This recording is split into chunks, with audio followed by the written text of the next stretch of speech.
తెలంగాణ కాంగ్రెస్లో అంతర్గత అసంతృప్తి మరోసారి బహిర్గతమవుతుంది. కొంతకాలంగా పార్టీలో అసమ్మతి స్వరాలను పెద్దగా పట్టించుకోనట్లుగా కనిపించిన ముఖ్యమంత్రి రేవంత్ రెడ్డి ఇప్పుడు మాత్రం రెబల్ నేతలపై తనదైన శైలిలో స్పందించేందుకు సిద్ధమవుతున్నారన్న చర్చ రాజకీయ వర్గాల్లో మొదలైంది.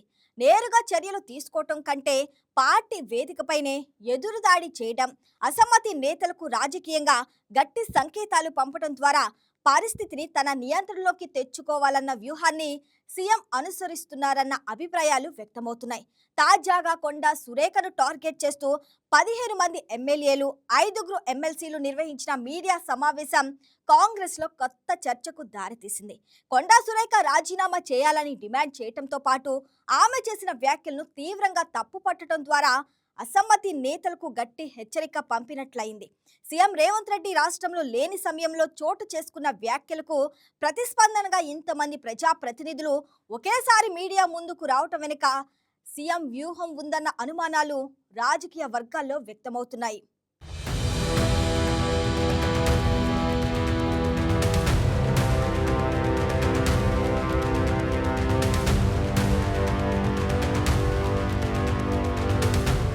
కాంగ్రెస్ ప్రభుత్వం ఏర్పడిన తర్వాత నుంచి పార్టీలో అప్పుడప్పుడు అసమ్మతి స్వరాలు వినిపిస్తూనే ఉన్నాయి.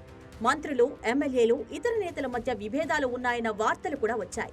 అయితే సీఎం రేవంత్ రెడ్డి ప్రతిసారి వాటిపై నేరుగా స్పందించకుండా పరిస్థితిని గమనిస్తూ వచ్చారని పార్టీ వర్గాలు చెబుతున్నాయి. అయితే ఇప్పుడు పరిస్థితులు మారుతున్నాయి. ఒకవైపు ప్రధాన ప్రతిపక్షం బీఆర్ఎస్ తిరిగి బలోపేతం కావడానికి ప్రయత్నిస్తోంది. మరోవైపు బీజేపీ కూడా తెలంగాణలో తన రాజకీయ స్థావరాన్ని విస్తరించేందుకు దూకుడు పెంచుతోంది. ఇలాంటి సమయంలో కాంగ్రెస్ లోనే అసమ్మతి స్వరాలు పెరిగితే అది ప్రతిపక్షాలకు రాజకీయ ఆయుధంగా మారే అవకాశం ఉందని రేవంత్ భావిస్తున్నట్లు సమాచారం. అందుకే ఇకపై అసమ్మతి నేతల విషయంలో మరింత కఠినంగా వ్యవహరించాల్సిన అవసరం ఉందని సీఎం భావిస్తున్నారన్న చర్చ జరుగుతుంది.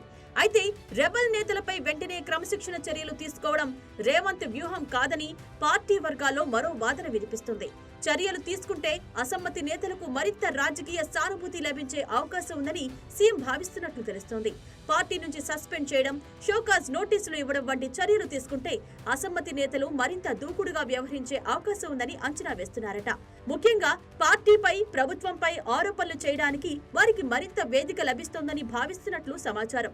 అందుకే మరో మార్గాన్ని ఎంచుకున్నారన్నది రాజకీయ విశ్లేషకుల అంచనా. ఎవరైనా విమర్శలు చేస్తే వెంటనే పార్టీ నేతలతో కౌంటర్ ఇప్పించడం, ఆరోపణలు చేస్తే వాటిని తిప్పికొట్టేలా మరో బృందాన్ని రంగంలోకి దించడం, అవసరమైతే ఎమ్మెల్యేలు, ఎమ్మెల్సీలతో కలిసి రాజకీయంగా ఎదురుదాడి చేయించడం, ఇదే ఇప్పుడు రేవంత్ మార్క్ వ్యూహంగా మారుతోందన్న చర్చ జరుగుతోంది.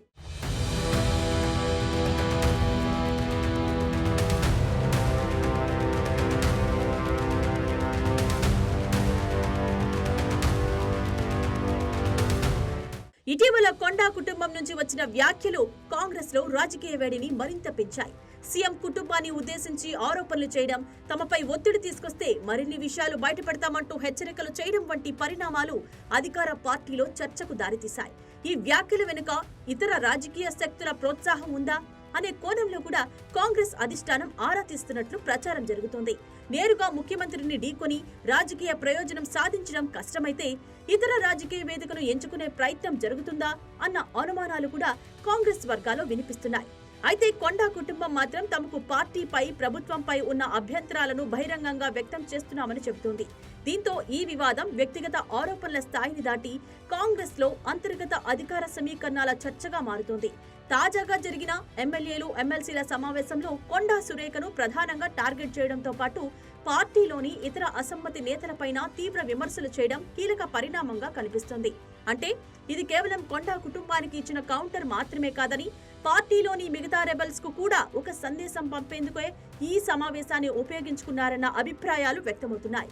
పార్టీపై, నాయకత్వంపై ఇష్టం వచ్చినట్లు ఆరోపణలు చేస్తే ఊరుకునేది లేదనే సంకేతాన్ని బలంగా పంపించడమే ఈ వ్యూహం ఉద్దేశమని కాంగ్రెస్ వర్గాల్లో చర్చ జరుగుతోంది.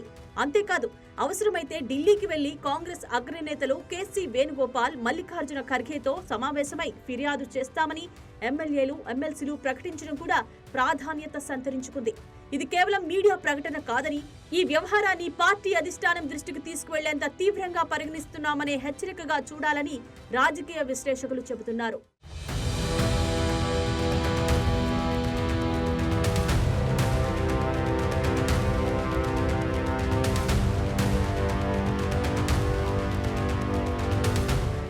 ఇప్పటి వరకు తెలంగాణ కాంగ్రెస్ లోని అంతర్గత సమస్యలు రాష్ట్ర స్థాయిలోనే పరిష్కరించుకునే ప్రయత్నాలు జరిగాయి.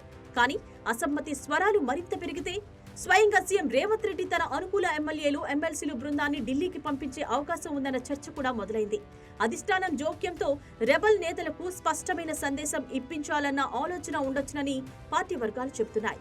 అయితే దీనిపై అధికారికంగా ఎలాంటి నిర్ణయం వెలువడలేదు. రేవంత్ రెడ్డి వ్యూహంలో మరో ఆసక్తికర అంశం కూడా ఉందన్న ప్రచారం జరుగుతుంది. రెబల్ నేతలపై వెంటనే పార్టీ పరంగా చర్యలు తీసుకోకుండా వారిని పార్టీలోనే కొనసాగిస్తూ రాజకీయంగా ఒంటరి చేయడం, అంటే పార్టీ నుండి బయటకు పంపకుండా వారి ప్రతి విమర్శకు బలమైన కౌంటర్ ఇవ్వడం, ప్రభుత్వ పరంగా ప్రత్యేక ప్రాధాన్యత ఇవ్వకుండా ఉండడం, పార్టీ కార్యక్రమాల్లో వారి ప్రభావాన్ని తగ్గించడం, అదే సమయంలో ఇతర నేతలతో వారిపై ఎదురుదాడి చేయించడం. దీంతో అసమ్మతి నేతలు స్వయంగా పార్టీని వీడే పరిస్థితి ఏర్పడితే అది నాయకత్వానికి మరింత సౌకర్యంగా మారుతుందని రేవంత్ శిబిరం భావిస్తోందన్న చర్చ ఉంది. అలా జరిగితే పార్టీ నుంచి బహిష్కరించారన్న విమర్శ కూడా ఉండదు. మరోవైపు వారు ఇతర పార్టీలో చేరితే తమంతట తామే వెళ్లిపోయారనే రాజకీయ వాదనను కాంగ్రెస్ ముందుకు తీసుకువెళ్లే అవకాశం ఉంటుంది.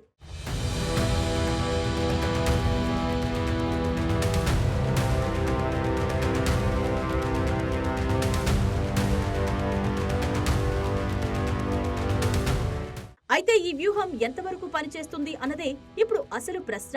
రెబల్స్ ను కౌంటర్లతో కంట్రోల్ చేయగలిగితే రేవంత్ నాయకత్వం మరింత బలపడుతుంది. కానీ ఎదురుదాడులు మరింత పెరిగి అసమ్మతి నేతలు కూడా ప్రతిగా తీవ్ర ఆరోపణలకు దిగితే మాత్రం సమస్య మరింత పెద్దదయ్యే ప్రమాదం ఉంది. ఇప్పటికే ప్రతిపక్షాలు కాంగ్రెస్ లో అంతర్గత విభేదాలను రాజకీయంగా ఉపయోగించుకునే ప్రయత్నం చేస్తున్నాయి. ఈ నేపథ్యంలో సొంత పార్టీ నేతల మధ్య వివాదాలు బహిరంగమైతే అది ప్రభుత్వ ప్రతిష్టపై కూడా ప్రభావం చూపే అవకాశం ఉంది. అందుకే రేవంత్ రెడ్డి ముందున్న సవాలు ఒక కొండా కుటుంబం కాదు. పార్టీలోని అసమ్మతి స్వరాలన్నిటినీ ఎలా కంట్రోల్ చేస్తారు, వారిని పార్టీలోనే ఉంచి ఎలా క్రమశిక్షణలోకి తీసుకొస్తారు, ప్రతిపక్షాలకు ఈ వివాదాలు అస్త్రాలుగా మారకుండా ఎలా అడ్డుకుంటారు అన్నదే అసలు పరీక్ష. ప్రస్తుతం మాత్రం సంకేతాలు స్పష్టంగానే కనిపిస్తున్నాయి. నేరుగా వేటు కాదు, ముందు రాజకీయ కౌంటర్. చర్యలు కాదు, ముందు బల ప్రదర్శన. పార్టీలోనే ఉంచి ఎదురుదాడితో కట్టడి చేయడం, లేదంటే వారంతట వారే బయటకు వెళ్లే పరిస్థితి రావడం. ఇదే ఇప్పుడు తెలంగాణ కాంగ్రెస్ లో రేవంత్ రెడ్డి అనుసరిస్తున్న టిట్ ఫర్ టాట్ వ్యూహంగా రాజకీయ వర్గాల్లో చర్చ జరుగుతుంది.